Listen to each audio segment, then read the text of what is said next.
The management response to the status of mortgage finance projects is as follows. For Harare, the current status is that management has taken note of the auditor's observation and wish to report that it's regrettable that the contractor has failed on his part to execute works. The committee may wish to note that despite several extensions of time for completion of the project, no tangible progress has been made. Further, the contractor has no capacity and technical expertise to complete the works. Suffice to note, even where the works have been done, they are poorly executed and below reasonable standard. Apparently, the project has since stalled and there is no activity taking place and sites have been abandoned. And as such, a new contractor needs to be engaged to continue so that works can be completed. A technical team traveled to Harare to determine the liquidated damages, which will be passed on to the contractor, and the contract will be terminated. On the failure to claim VAT refunds, the mission submitted the value-added tax claim to the Zimbabwe Revenue Authority, ZIMRA, on 24th August 2022, and now awaits execution by the Revenue Authority. Documents are available for verification at Appendix 4I. For Maputo, management has taken note of the auditor's observation and wish to report that the contractor has since applied for the extension of the contract so that works can be completed accordingly. However, 90% works have been done on the residence. No, sorry. Maputo. Okay, have been done on the residence and one staff house. Concerning the funds not being added back to the mortgage finance ledger, I wish to report that the funds amounting to 41,706.67 cents plus US dollars 12,663.63, which totaled 54,370.30 cents, have since been added back to the mortgage finance ledger, and the available funds will be partially used to offset project shortfall of 41,531. Documents are available for verification under Appendix 4, Roman 2. For Windhoek, management has taken note of the auditor's observation and wish to report that the delay in the completion of works was mostly due to the COVID-19 outbreak. The committee may further wish to note that works completed are as follows: the Chancery at 55%, official residence at 90%, one staff house at 95%. The High Commissioner and the Third Secretary Accounts have since moved into the respective houses. Furthermore, concerning the drawings that were reported to have not been availed to the contractor, I wish to report that the drawings have since been availed to the contractor. Documents are available for verification under Appendix 4, Roman 3. Addis Ababa, the current status is that management has taken note of the auditor's observation and wish to report that the delay in the works is due to the process of... Yes, just an intervention before you proceed. In this new submission you've provided, I think which is being photocopied, when at Windhoek, you are saying appendix, here it's saying appendix 5. So do we need to change to appendix? Chair, I believe it's because we produced another folder. So in the new folder for additional, that's why it's appearing as appendix 5. But in the original submission, it was under appendix 4. So what should it read? Appendix 4? For now, it's appendix 4. 4. Okay. Thank you, Chair. Okay. May I proceed? Yes. Thank you. For Addis Ababa, management has taken note of the auditor's observation and wish to report that the delay in the works is due to the process of importation of equipment and other building materials. However, the mission requested for the building permit on 16th December 2020 and also made other several attempts. Other several attempts have been made for the same, but the permit has not been issued yet. Furthermore, pertaining to the project shortfall of $2,740,726 United States dollars, the ministry will engage the Treasury at the Ministry of Finance to supplement. Concerning the contract for the consultant, I wish to report that the contract is available and the documents are available for verification under Appendix 4, Roman 4. For Abuja, management has taken note of the auditor's observation and wish to state that, according to the records maintained at the mission, there was no request from the mission for additional works, neither was there authority granted from the Ministry of Foreign Affairs and International Cooperation. However, there is a site copy signed by an official from the Ministry of Infrastructure, Housing and Urban Development authorizing the change. With regard to the delays in the completion of rehabilitation works at the Chancery for over 3 years, I wish to state that the project was negatively affected by the effect of the COVID-19 pandemic, which also caused a total lockdown and prevented workers from reporting to the site. Additionally, the evaluation team from Lusaka was unable to travel to Abuja, which also slowed down progress on the project. Concerning the cash withdrawing to pay the contractor, I wish to report that management has since written the officer and charged him for the conduct.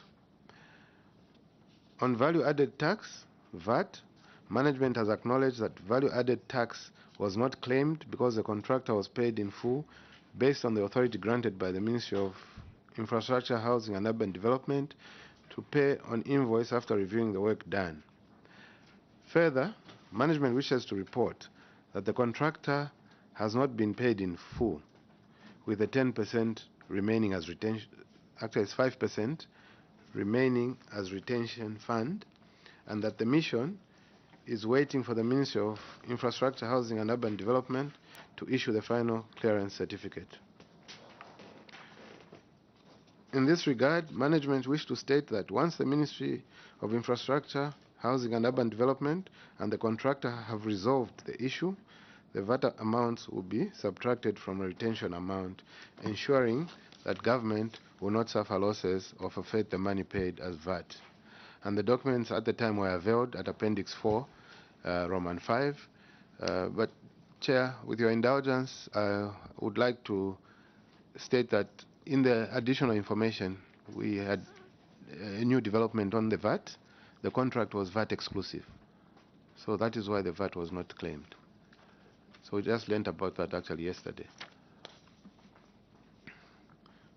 On Washington, D.C., management has taken note of the auditor's observation and wish to report that has since been submitted to the Ministry of Housing and Urban Development. Further, the works are at 77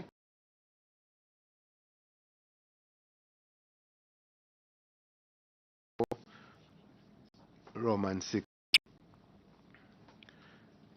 Under New York, management has taken note of the auditor's observation and wish to report with regret the delay to commence works was due to COVID-19 coupled with complications in the tendering procedures in the host nation. However, the tendering process has started and terms of reference have since been cleared by the Ministry of Infrastructure, Housing and Urban Development, and the documents are available for verification under Appendix 4, Roman numeral 7. Under New Delhi, management has taken note of the auditor's observation and wish to report with regret that construction works have not commenced. However, I wish to report that the procurement process is at pre-qualification stage for shortlisting of contractors to participate in the bidding process for the construction of the Chancery. And documents are attached for verification under Appendix 4, Roman numeral 8.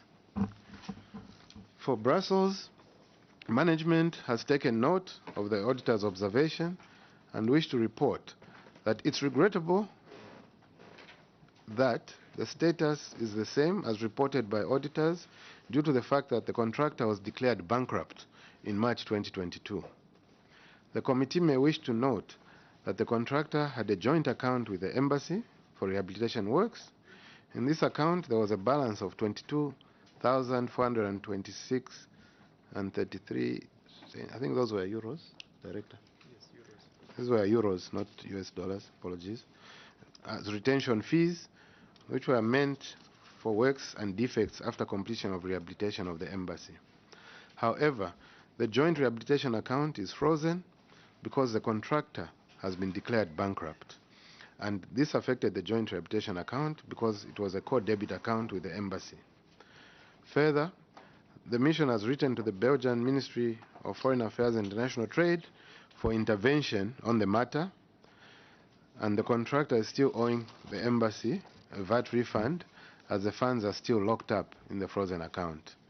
The correct amount paid as VAT was 136,108.66. The contractor has so far refunded 44,528.31, leaving a balance of 91,580.35. The embassy awaits the appointment of the guarantor, where the mission could claim the VAT refund and expect the receiver to pay back. Documents are available for verification under Appendix 4, Roman 9. And then under D, failure to redeploy recalled diplomats. During the period under review, 13 diplomats who were recalled from various missions abroad had not been redeployed as at 31st July 2022. The recalled diplomats were receiving monthly salaries in amounts totaling 1,653,698 without providing a service to government. The management response: management has taken note of the auditor's observation and wish to state that the current status regarding the 13 diplomats cited above is as follows. Mr. Kelly's Kaunda, former First Secretary Press at our mission in Berlin, resigned from the civil service effective 25th March 2022 and has since been terminated from the payroll with effect from 1st April 2022. Mr. Peter Shtuluka, former Vice Consul General in Guangzhou, was regraded and redeployed within the Ministry of Foreign Affairs and International Cooperation as Deputy Chief of Protocol, Consular, through a minute dated 26 April 2021. Mr. Shtuluka assumed duties of the post immediately he returned from the Foreign Service on 18th October 2021. Mr. Stanley Mwape, former Third Secretary Communications in Luena, has since been deployed in the Ministry of Foreign Affairs and International Cooperation as Communications Officer and is currently working with effect from 30th August 2021. Mr. Sam Sankenga, former Second Secretary Accounts, Ankara, returned from the mission on 2nd July 2022 and was assigned duties under the Ministry of Foreign Affairs and International Cooperation, whilst a recommendation for his redeployment was made to the Ministry of Finance and National Planning on 2nd August 2022. Ms. Rose Mwemba, former Third Secretary, Personal Secretary in Washington, D.C., has since been retired from the civil service with effect from 28th June 2022 and was placed on the separatist payroll with effect from 1st September 2022. Ms. Kezia Nakazwe, former First Secretary, Political and Administration in Ankara, retained from the Foreign Service on 19th April 2022 and was recommended to the Public Service Management Division for redeployment on 21st April 2022. Ms. Kunda Chimbwali, former Third Secretary Communications in Brasilia, returned from the Foreign Service on 9th June 2022 and was recommended to PSMD for redeployment on 16th June 2022. Mr. Benjamin Katongo, former First Secretary, Political and Administration in Kuala Lumpur, returned from the Foreign Service on 10th June 2022 and was recommended to PSMD for redeployment on 15th June 2022. Mr. Kasabo Kalusa, former First Secretary Press in Gaborone, was appointed into the Foreign Service on contract terms and therefore could not be redeployed. The ministry has since terminated him from the payroll with effect from 1st November 2022. Mr. Yotam Mugara, former First Secretary Press in Tokyo, only returned from the Foreign Service at the mission in Tokyo, Japan on 31st July 2022. Upon his return, the ministry recommended PSMD for his redeployment on 19th August 2022. Ms. Martha Mwitumwa, former ambassador in Geneva, returned from the Foreign Service on 28th October 2021 and was recommended to PSMD for redeployment on 4th November 2021.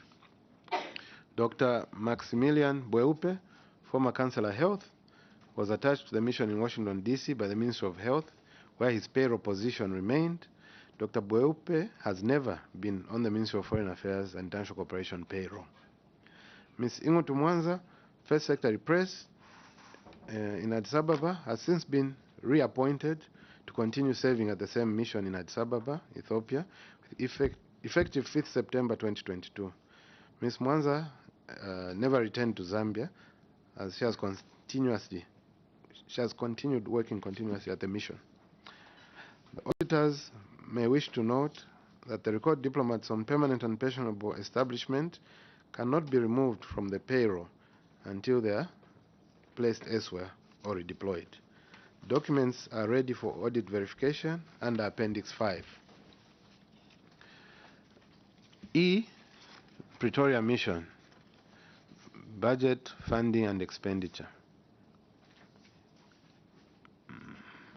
In the estimates of revenue and expenditure, amounts totaling 39,152,510 kwacha were appropriated by Parliament to meet expenditure relating to personal emoluments and recurrent departmental charges, RDCs, for the Zambian High Commission in Pretoria for the financial year ended 31st December 2021, against which amounts totaling 39,105,081 were funded.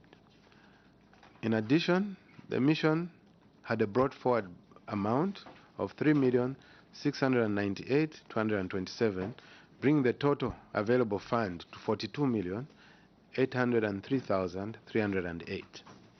Management response: I wish to confirm that the contents in the above query are correct, except that this issue was resolved in the status report number OAG/101/36/39 dated 9th September 2022. And the document, which is the status report and authority to spend carryover funds, are available for verification under Appendix 6. Under Roman 2, failure to rehabilitate the High Commissioner's residence under mission properties. The mission in Pretoria owned 3 properties comprising the Chancery and 2 residential properties, of which one was designated official residence of the High Commissioner, as detailed in the table below. So the Chancery is located on 570 Zevogo Street off Hamilton Street in Arcadia, Pretoria, and it was acquired on 11 September 1998. The official residence is situated at 17 Sukaboys Drive in Lydiana, Silverton, Pretoria. The date of acquisition is not known. Then the other residence is for the First Secretary Political, which is house number 445 Aquila Street in Waterkloof Ridge, Pretoria. On 29th July 2020, a request was made by the High Commission to vacate the residence and move to a rented house on the basis that the residence was dilapidated and that the security situation in the area was compromised. In this regard, on 26 November 2020, the Permanent Secretary granted authority for a period of 1 year. The mission entered into a lease agreement for the period from 1st December 2020 to 30th November 2021 at a monthly rate of $3,756.11, equivalent to 55,000 South African rands per month. As at 28th February 2022, amounts totaling 52,585.54, equivalent to 770,000 rands, had been paid as rentals. As at 31st August 2022, the house had not been renovated and remained vacant for over 17 months. Further, the mission incurred amounts totaling 96,808 in utility bills for the vacant official residence. Management response. Management has taken note of the auditor's observation and wish to report that the location of the property at number 17 Sukabos Drive in Lydiana, Silverton, Pretoria is in a high-risk crime area and is no longer secure for diplomatic tenancy. In this regard, the Ministry initiated a Cabinet memorandum requesting for approval to dispose of the property and purchase a new residence for the High Commissioner in an area where most diplomatic households are found and patrolled by diplomatic police. Further, as observed by auditors, that the mission is incurring utility bills from the vacant residence, the committee may wish to note that the property in question is still a government property, hence the need to have the premises secured and ensure that the surroundings are maintained by the caretaker. Documents are also available for verification under Appendix 7. I submit, Chair.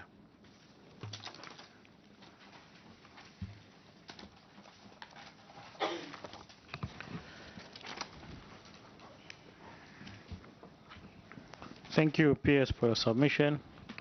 Honorable members, that's a submission by our PS from Foreign Affairs. I'm told the tea is ready, so do want the PS to have some tea before we question him and his entire team. So PS, we invite you for tea. We'll just, honorable members, take exactly 5 minutes and we revert back. Thank you so much. PS, immunity has been lifted. What you speak outside with your team, you are on your own. Thank you so much. We can proceed quickly after then revert back.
Parliament TV, bringing Parliament closer to you.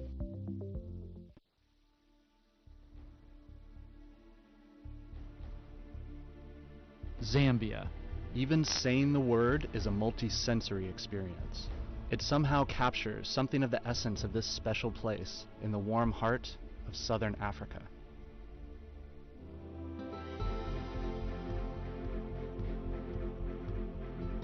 Take in the mighty Zambezi River, the majestic Victoria Falls that form Zambia's natural southern border, and the national parks overflowing with wildlife.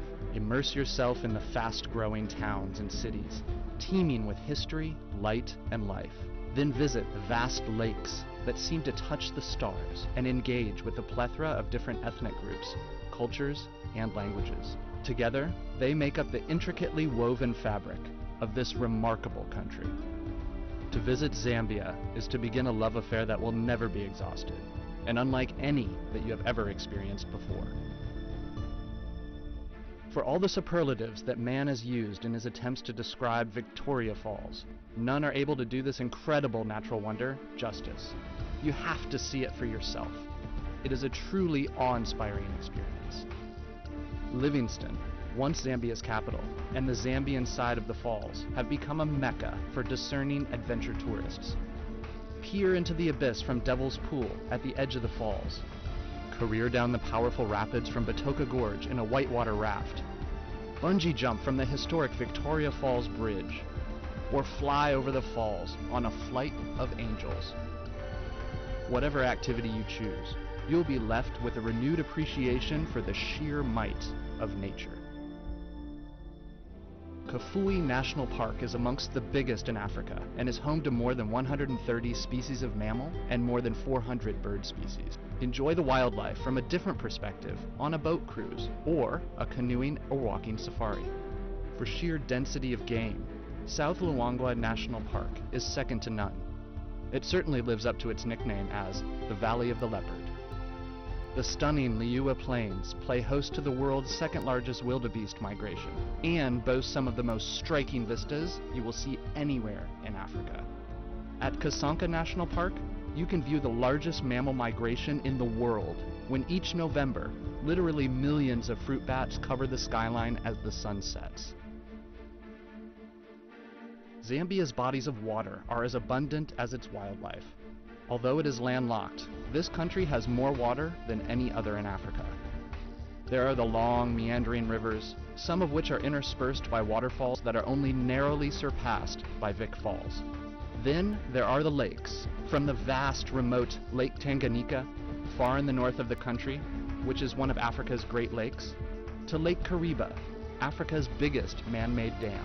Kariba is an increasingly popular beach holiday destination that is strangely reminiscent of the French Riviera. Or for the best bath of your life, visit the incredible Kapisha Hot Springs.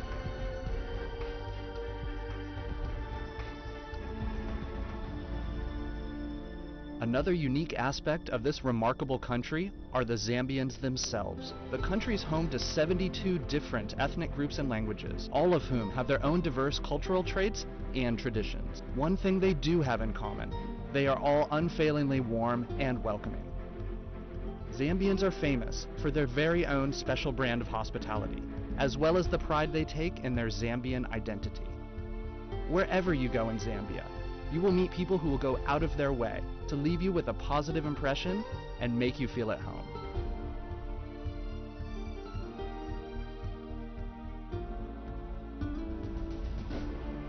So what are you waiting for? Book your trip now and enjoy the kind of African experience you've always dreamt of. Whatever it is you're looking for, you can always be sure to find it somewhere in Zambia. So let's explore.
no other way of the forces of patriotism succeeding in society without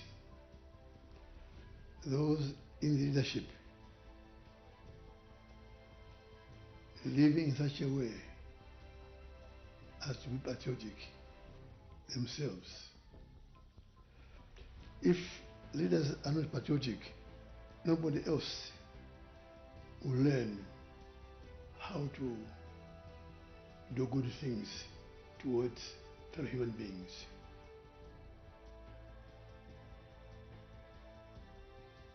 If you're not a patriot, if you don't develop the spirit of patriotism in life, then you are destroying the nation as a whole.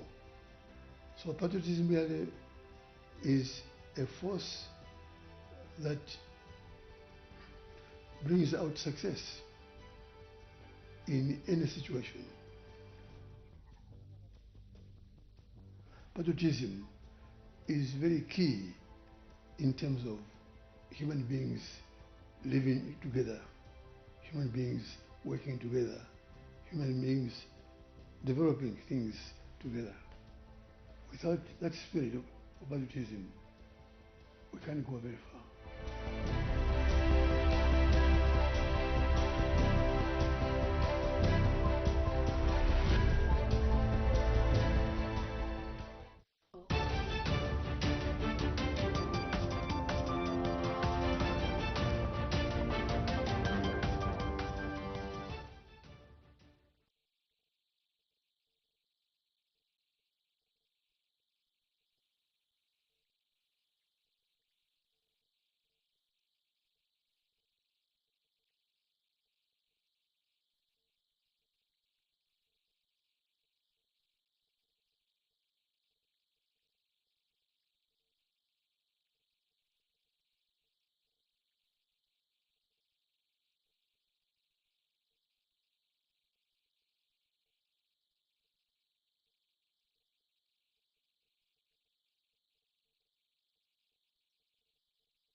Thank you so much.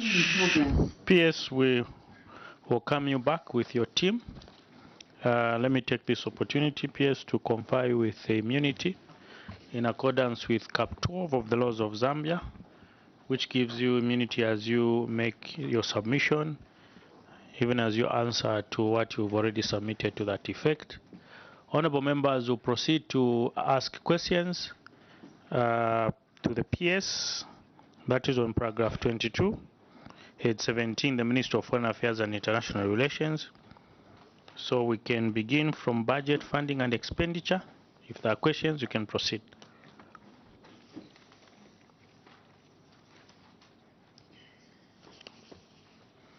Honorable Umar, you can proceed. Thank you, Mr. Chairman. Mr. Chairman, I want the PS to make one clarification on A. Mr. Chair, the PS is saying they had resolved the issue of unreleased funds, which was 70 million plus. And he says this matter was resolved with the Office of the Attorney General, with the Auditor General, I mean. And he says in future the Ministry will engage the Ministry of Finance to ensure that the budgeted funds are fully funded and released on time. So what I want to understand, Chair, as to whether the Ministry had made any movements to push Ministry of Finance to release these funds, and if not, what could have been the reason? Because, Chair, you agree with me that Ministry of Foreign Affairs really needs a lot of time to the number of their supervision. Understand what kind of resolutions were made which are not before this committee, because all what we know is 76 million was not released, and the Minister of Home Affairs did not make any follow-ups with the Minister of Finance to push for this money. I want to understand why. Thank you. Honorable Mukumbi. Chair, let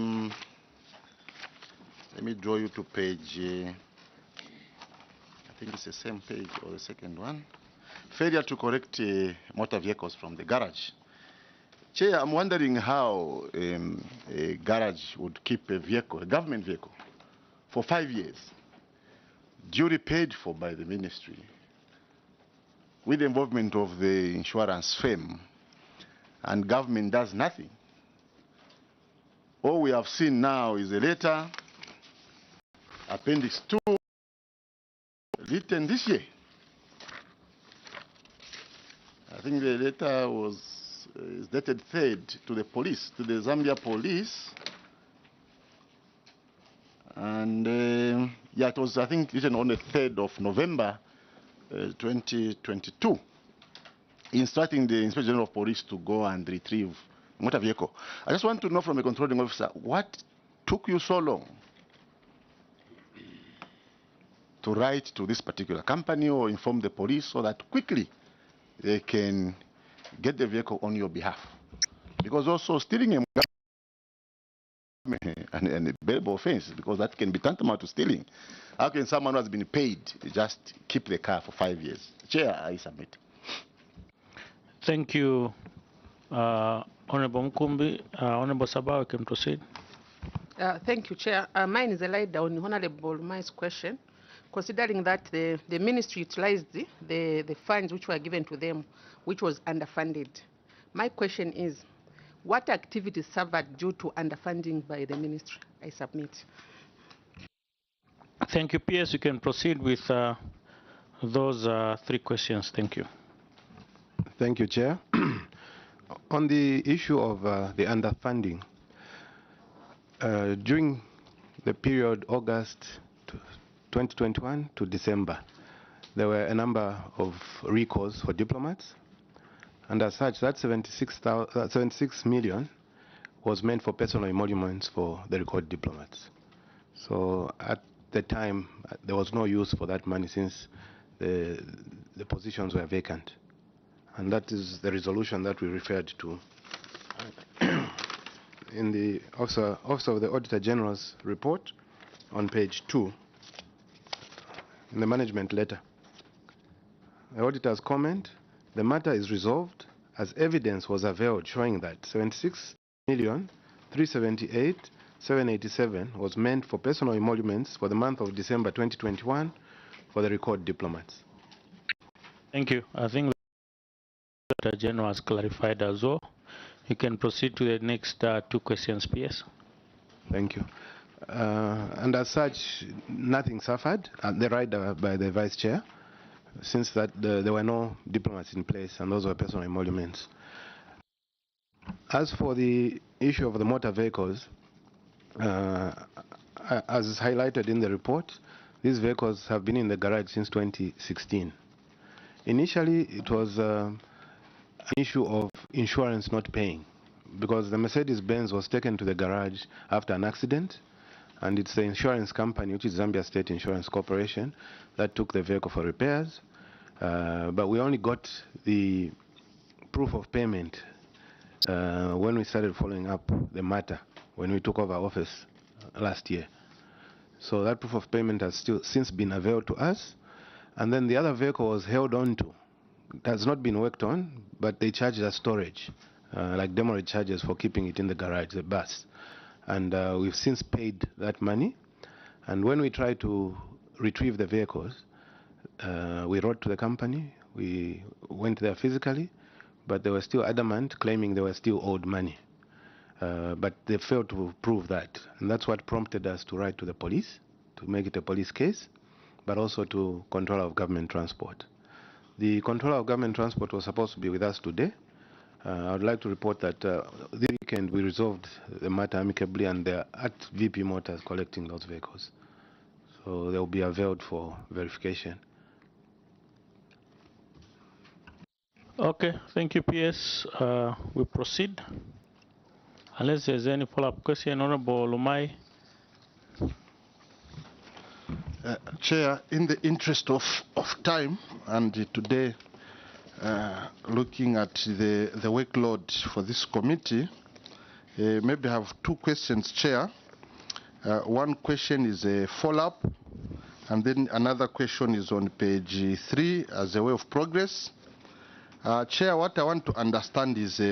Maybe, Honorable Member, you can do your follow-up question. The PS answers, then I'll proceed all of us to the next item. Thank you, Mr. Chairman. Mr. Chairman, at the time when this 1,600,000,000 was being made as budget for Ministry of Finance for the year 2021, there was no mention that in December, diplomats will be recalled for the ministry to say, we're going to have this number of diplomats to be recalled, and their personal emoluments will be 76,378,000.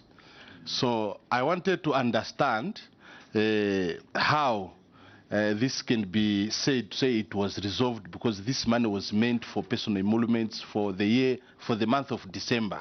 Because at the time when this money was being allocated by Ministry of Finance, I don't think they had known that in December we are going to recall diplomats, and this 76 will be there for their personal emoluments. So I wanted to understand the criteria, because at the time of budget, it was a package for the whole ministry. But to come and be resolved that because it was for emoluments for the month of December, and hence the matter was resolved in that way, it's like I'm a little bit at sea. Maybe Auditor General can help to clarify. Thank you, Honorable Lumai.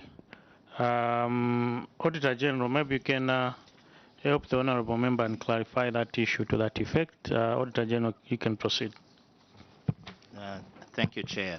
The matter was resolved because what happened, indeed, the underfunding was there as of 31st December 2021. But the following month, January, the ministry received the balance of 76.3 million to pay the diplomats. So the ministry was later funded, except it was for 2021, but it was funded in the next financial year, I submit.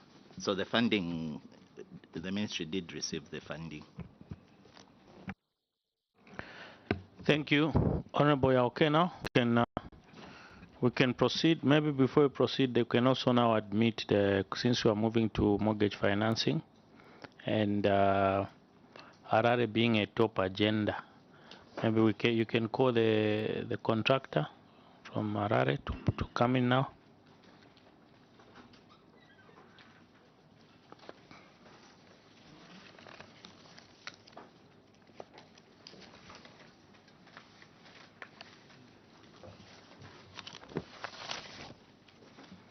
Honorable Luma, you can proceed with your question. Honorable members, we are now moving to the mortgage financing, and there are issues of compound interest, which I also want us to address to that effect. So, Honorable Luma, you can proceed. Actually, Chair, my question was on the issue of compound interest, which the Act number 12 of 2008 prohibits. So I wanted to find out from Ministry of Finance how they are handling this issue of compound interest vis-a-vis Ministry of Home Affairs. Foreign Affairs. Thank you for your correction. Thank you. Any question?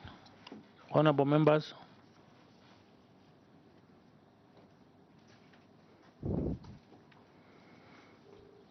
Maybe as the Minister of Finance addresses that question from the member, I think we also want Finance to just help this committee, because if you look at as today, the status is that we did borrow 200 million from Atlas Mara, and as we speak, we've paid over 215 million, which is way above the principal amount. as interest to that effect. And also we've paid 37.5 million as part of the payment towards the principal. Ministry of Finance, tell us, help us, because I think by this is now 4 years. What is a timeline? What is for this financing, and what do we expect as government to pay? Because already interest is killing us, and if we keep moving in the same vein, we'll find that we've paid maybe over maybe 800 million as interest before we even finish the principal. So how do we intend to extinguish this interest? Minister of Finance, you can proceed. Thank you. Thank you, Honorable Chair. And the Honorable Committee. I'll start with the aspect of the interest. Honorable Chair, the interest is contained in the financing agreement, which was reached between Atlas Mara and the Treasury. And in there, the interest was to be 19% plus 4% or 400 basis points, which is supposed to be calculated semi-annually, calculated and paid semi-annually. That is every 6 months. But of course, the 19% is the annual interest on the facility. If you add the 4% above the 10-year bond rate, then we get to around 23%. Honorable Chair, the interest and the interest was supposed to be paid in 6 months installments.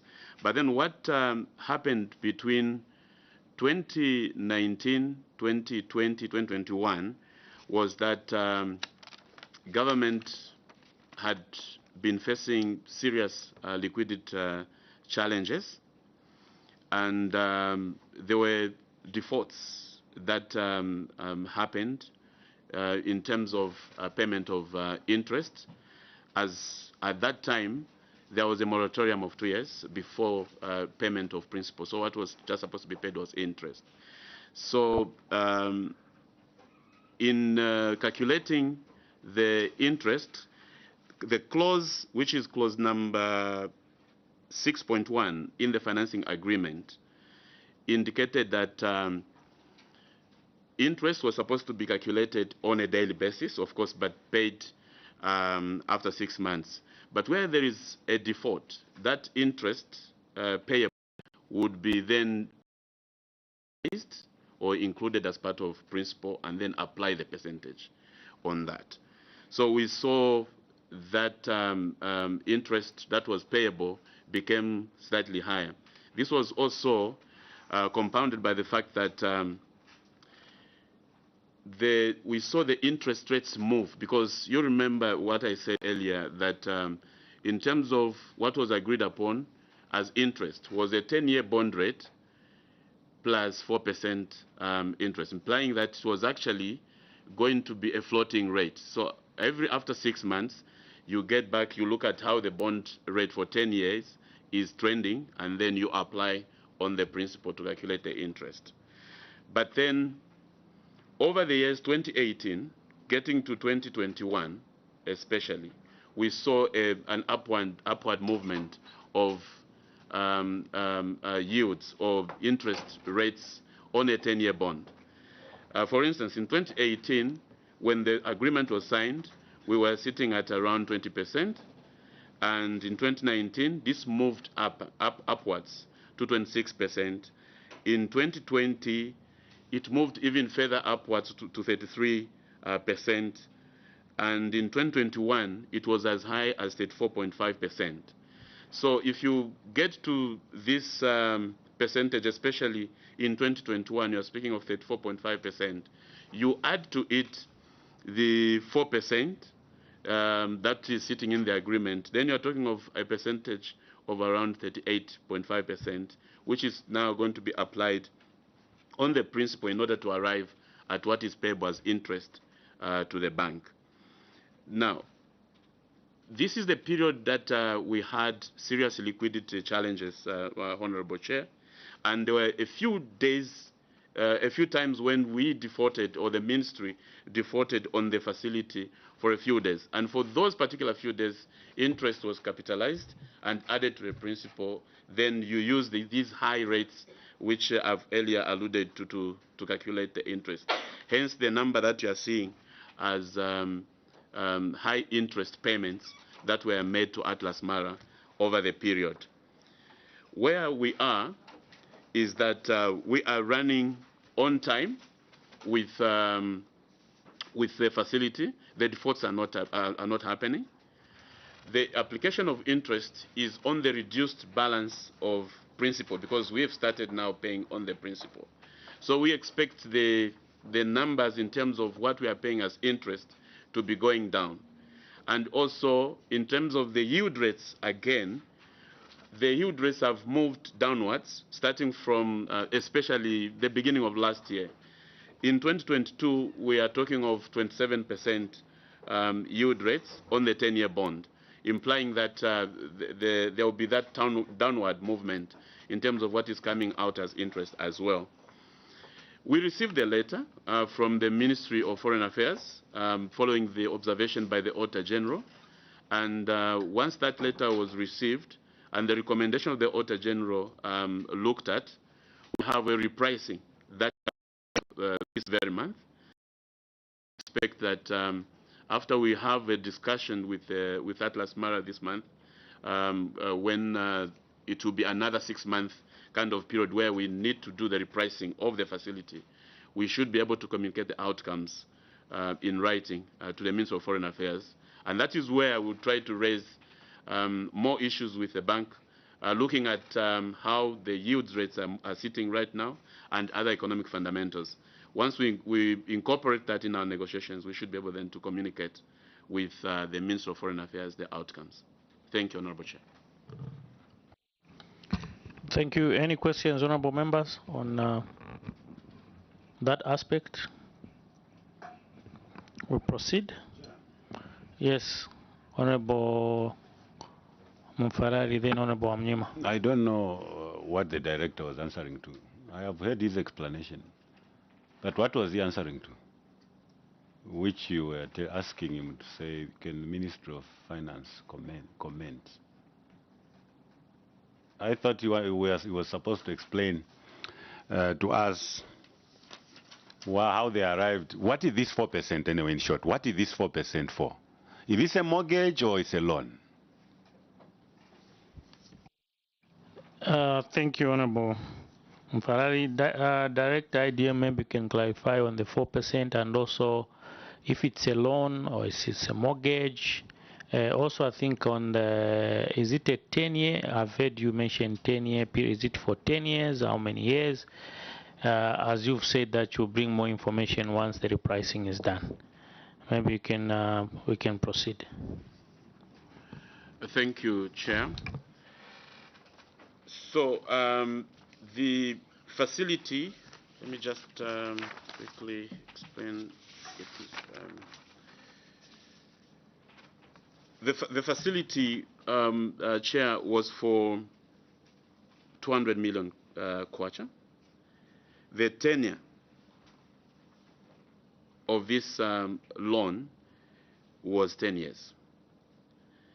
In terms of costing, the cost of borrowing, what we pay the bank as a result of this facility, we are talking of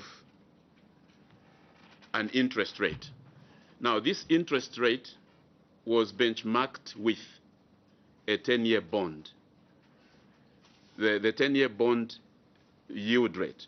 So the agreement was that if the 10-year bond right now is sitting at 19%, what you apply as interest on the facility in this particular year will be 19%. But every 6 months, you come back and check where the bond is sitting. If the bond is sitting at 22% or 24%, then you apply the 24% that is prevailing after 6 months. So every 6 months, you check where the bond is sitting, because that was the benchmark at which the interest rate was set. Now, the 4% that has been alluded to in the agreement was an additional interest charge. Point of order, Chair. I think we have 2 points of order. Yes, Honorable. The first one is maybe the honorable members that you invited in could step out a bit. Which honorable members? The contractors for Zimbabwe that came in. Okay. I think we finish our issue first, then they can come. Okay, Honorable Amnima.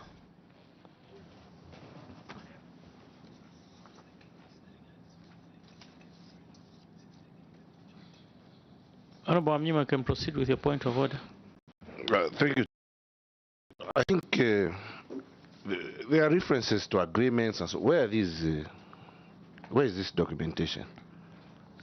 Because the correspondence between Atlas Mara and the Ministry of Finance, I think it should be before this committee. We don't know what is being technical, bonds and so forth, but would like something to refer to. Because when you look at the defaults and this loan, whether it's a mortgage, interest being compounded, it would really inform the committee better if the process that the Ministry of Finance has been having with Atlas Mara in being where we are today, if it is backed up by some correspondence. I submit, Chair. I withdraw my earlier submission. The honorable here is saying it makes no difference, so I withdraw the point of order. So we continue. Thank you. Maybe, I don't know, Auditor General, do you have a sight of the facility agreement? If anything, I think Secretariat can run copies. Then we'll defer the question, Director ITM. We'll proceed to Harare. Once the honorable members can peruse through, then we'll come back to this issue of the bond and the issue of compound interest. Yes, Honorable Lumai. Yeah, Chair, I agree with you that we come later to the issue of compound interest. Looking at the period 2019 to date, and this issue of compound interest, it is accumulating daily, Chair. And as Honorable Ricardo was saying, that our director is responding in a very technical way to ensure that when he leaves you at the Atlantic Ocean, you have to struggle to find yourself at the Indian Ocean. So I really wanted, if the director can help us while we can bank this issue, but there's an issue of using the procurement number 12 of 2018, which prohibits the use of compound interest. So I thought that he was going to help this committee. Who was at error? Was it them or was it the bank? Who erred? You know, the issue of going against this act, because the way he's putting it, Chair, for you to understand it clearly, even when documentation is brought, you will need to sit. So I thought that maybe the director can a little bit help me understand who erred. Thank you. Sure. Honorable, okay, proceed, yes. Yeah, Chair, further to what the director is telling this committee, Director, we want you to simplify the whole thing. Make it very simple. You are saying there was a review every 6 months. At every 6 months, at every time when you hit 6 months, you review. That's the contract you have. And when you review, you are saying if it's 24%, it's okay. If it has gone up, you go to where it is. That's what you're telling this committee. If it's 24%, if the interest rate has gone down below 24%, it must be 24% after 6 months. If it has gone to 32%, go to 32% plus 4. Then it becomes 36. And that's why we're asking you to say, you have rules and regulations in this country that govern either procurement of loans or other items. Why are you not, as a ministry, following the rules that you set up for yourselves? Why are you accepting compounded interest? You are continuing, and if this is the whole agreement, even if it's not with us here, according to explanation, the agreement is not good enough. Why should he, when it's going down, he maintains 24%? When it goes up, then he follows where the interest rates have gone up. Then he add 4%. What is that 4% for? It's a very unfair agreement, in short. And it's not even a mortgage. We are calling it mortgage. It's a loan. Thank you, Honorable Ferrari. Maybe just to help a bit from my understanding and from the financial aspect, this is not a compound interest, the way the director has explained. It's only capitalized when there's a default. You fail to pay, then now they capitalize it and go and add it to the principal. Then now you start paying more because the principal then is going up. That is the way he has explained. We all thought, even me, I thought it was a compound interest, but there's no compound interest. That's why there's a 19 annual interest and the 4%. So as and when we defaulted, then it was compounded, capitalized, not compounded, and added to the principal. Then now they look at interest rates. Is not them to decide, it's what's prevailing on the market, if I understood him. So that is how this thing has been moving. Yes, I think it's got some issues we need to look at, but in all, the way it's sitting is not compound interest. But what I want director to clarify, is this a loan or a mortgage? I think then from there, because a mortgage has got its own rates according to mortgage financing. If it's a loan, it's got its own loan interest. So maybe director also clarify, and also maybe there's a question from Honorable Ferrari and Honorable Lumai. Chair, when you start answering, we'll start asking you questions. Because if you have answered on his behalf and you are saying it's not compound interest, then we'll start asking you questions. No. So we get stuck when you No, Honorable Ferrari, it's not like that. The way I've understood it, and from the financial aspect, there is no compound interest. Honorable Mkosa, maybe before you... No, let Honorable Mkosa come in first, maybe, so that we hear from him as well. No, thank you. I wanted to re-echo what the director is saying, that it's not compound interest. What is happening is that if there was 200 million kwacha that was lent to the Zambian government, then at a particular time, the government didn't pay the interest, which, for example, was 200,000 kwacha. So the principal is taken to be no longer 200 million. It will now be 200 million. 200,000. So now the interest on the 200 million and not compounding the interest. The compound interest where when but I think only that they are yeah. So it's coming back to them. They are capitalized there after it is failing. After the government fails to pay. Usually, even in banks, when you talk about compound interest, they charge, even if you are going to pay at a particular point, they will be charging. When they charge you interest for day one, they will add it to the principal. Then they charge now the following day, the day that follows, they will charge on the principal plus the interest. That is compound. Now, in this particular case, it is coming as a result of the government failing to pay. If I'm meant to, understand what he said. Thank you, Chair. Thank you, Director. Clarify so that we make progress. Different.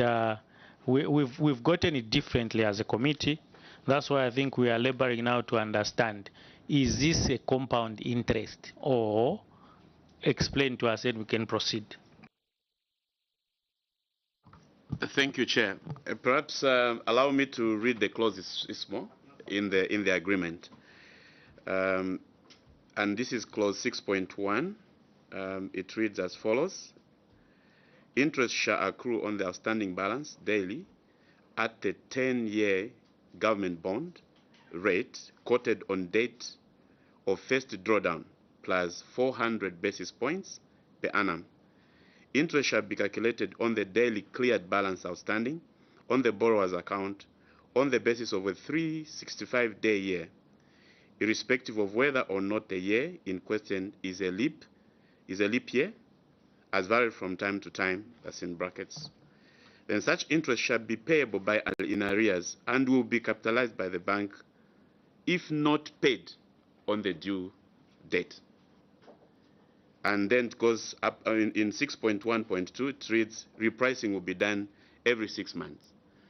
So essentially we are using simple interest to calculate, to arrive at the interest. We're using simple interest. But if there is a default, that is when there is capitalization of the interest payable. The interest that was due, you add it to the principal in order to arrive at the interest payable. So I find it, Honorable Chair, I find it difficult to call it that the agreement reads the interest shall be compounded, because then I'll be misleading the committee.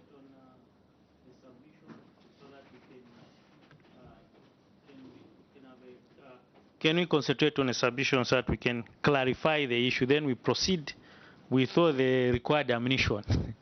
Director, I can proceed and rephrase what you were saying so that honorable members can get it as well. Thank you, Honorable Chair. Perhaps let me use an example to just illustrate my understanding of this clause.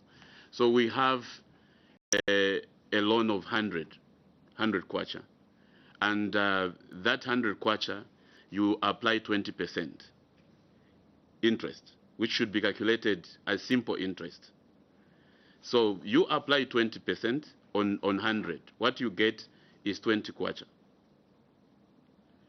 So if we get 20 kwacha, this is the interest that's supposed to be payable on 100. But then, if we default on the due date, it will be 100 kwacha plus 20 kwacha. So what we have is 120 kwacha.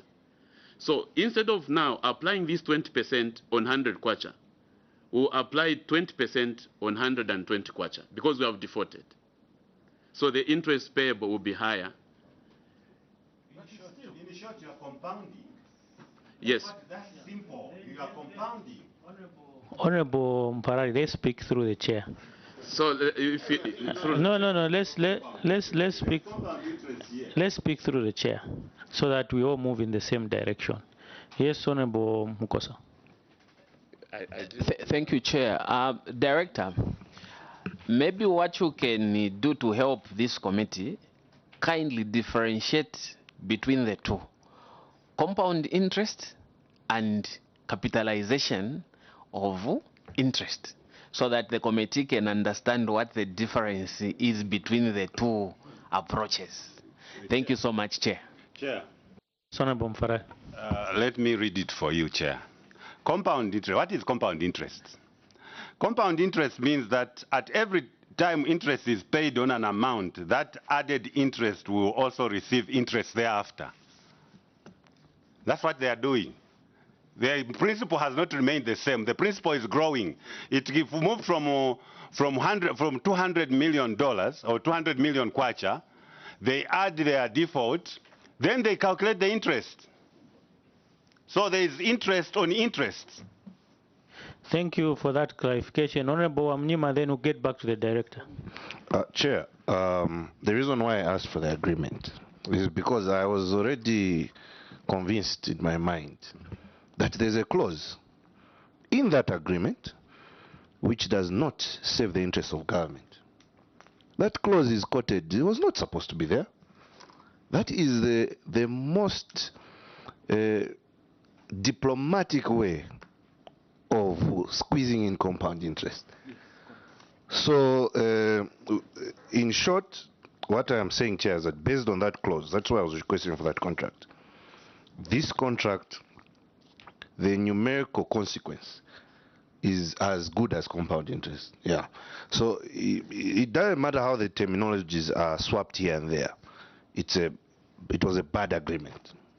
It was a bad agreement, and to labor, to argue, it's just to caution the Minister of Finance that they went into an agreement that was bad for government.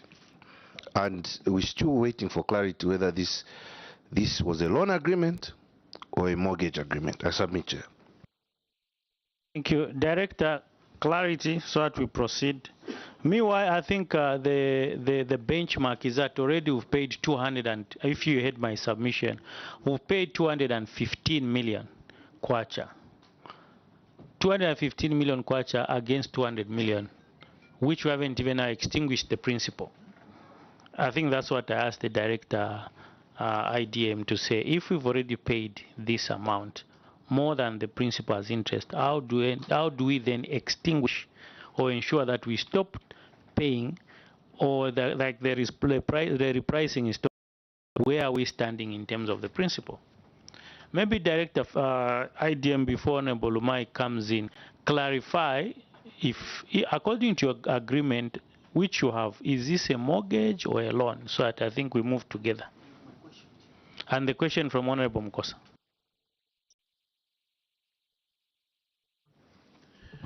Thank you, Chair. Perhaps just a question from Honorable Mkosa. Are you able to remind me of that? Thank you. Thank you, Chair. The question was that are you in a position to explain to this Honorable Committee what the difference is between the compound interest and the other approach where you capitalize the interest? Thank you. Director, you can proceed. Thank you, Chair. Perhaps let me begin from where I just ended in explaining the clause that is sitting in the agreement, Honorable Chair. If you remove the scenario of default, like what is prevailing right now, because we're still servicing this facility, the calculation is simple interest.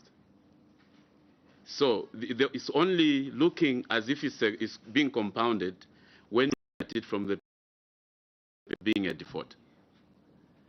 So I thought I should just add that so that we do not get a picture that what is sitting in the agreement is actually compounded interest on the facility.